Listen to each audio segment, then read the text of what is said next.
2025 June 22 ഞായറാഴ്ച രാത്രി 9:28 ബുധൻ മിഥുനം രാശിയിൽ നിന്നും ശത്രുക്ഷേത്രമായ കർക്കിടകൻ രാശിയിലേക്ക് സംക്രമിക്കുന്നു.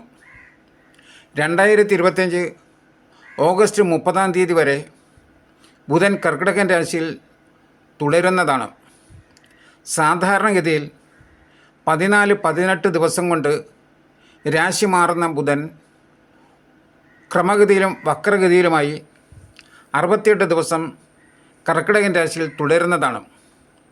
2025 ഓഗസ്റ്റ് 30 വരെ ബുധൻ കർക്കിടകൻ രാശിയിൽ സഞ്ചരിക്കുമ്പോൾ ഓരോ കൂറിലും ജനിച്ചവരുടെ ഫലങ്ങളാണ് ഇവിടെ വിവരിക്കുന്നത്. അശ്വതിയും ഭരണിയും കാർത്തിക ആദ്യ കാൽഭാഗവുമടങ്ങിയ മേടക്കൂറുകാർക്ക് ബുധൻ്റെ സഞ്ചാരം 4-ാം ഭാവത്തിലാണ്. ഗുണപരമായ കാര്യങ്ങൾക്ക് മുൻതൂക്കം ലഭിക്കുന്ന സമയമാണ്.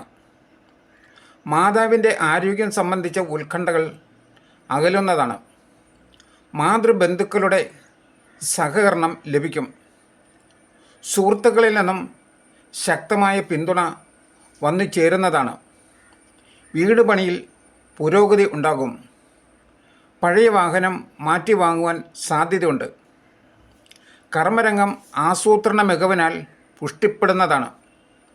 ബിസിനസ്സിൽ ഉപഭോക്താക്കളെ ആകർഷിക്കുന്ന തന്ത്രങ്ങൾ ആവിഷ്കരിക്കും. പ്രൊഫഷണലുകൾക്ക് കിടമത്സരങ്ങളിൽ വിജയിക്കാനാകും. സാമ്പത്തികമായി മെച്ചമുണ്ടാകും. ഗവേഷകർക്ക് പ്രബന്ധരചന പൂർത്തീകരിക്കുവാനുള്ള സാഹചര്യം വന്നുചേരും. വ്യവഹാരങ്ങളിൽ അനുരഞ്ജനം സാധ്യമാകും. മാനസികമായി സന്തോഷം അനുഭവപ്പെടുന്ന കാലമായിരിക്കും. കുടുംബാംഗങ്ങളുമായുള്ള ബന്ധം മെച്ചപ്പെടും. സുഖസൗകര്യങ്ങളിൽ ഗണ്യമായ വർധനവുണ്ടാകും. തീർത്ഥയാത്രകൾക്കോ വിനോദയാത്രകൾക്കോ അവസരം അനുകൂലമാണ്. ദൗത്യങ്ങൾ പൂർത്തീകരിക്കുവാൻ കഴിയും. ക്ഷമയും സഹനശക്തിയും കാര്യങ്ങൾക്ക് ഉത്തേജനമാകും. റിയൽ എസ്റ്റേറ്റ് മേഖലയിൽ ലാഭമുണ്ടാകും. ശ്രീ ഭുവനേശ്വരി ആസ്ട്രോവിഷന്റെ ഈ ജ്യോതിഷ പ്രവചനം മുഴുവൻ സമയവും ശ്രദ്ധിച്ചിരുന്ന നിങ്ങൾക്കോരോരുത്തർക്കും ഞങ്ങളുടെ നന്ദി. തുടർന്നും ഇവ ലഭിക്കുവാനായി സദയം സബ്സ്ക്രൈബ് ചെയ്യും.